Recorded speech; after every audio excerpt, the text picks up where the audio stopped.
দেখো রোহান, বিয়ের 2 বছর ধরে তুমি এমন করতেছো।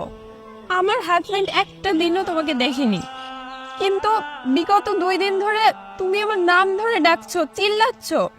এসব কি? তুমি এমনটা না করলে মারও খাইতা না, তোমার এই হালও হইতো না।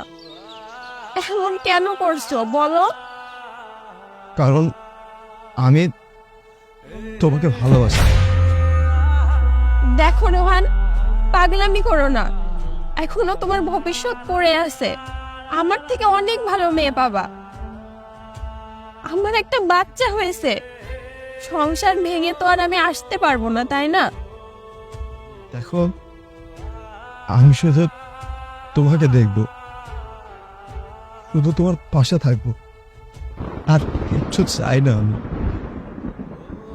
তোমাকে এক নজর দেখলে আমার অনেক শান্তি লাগে।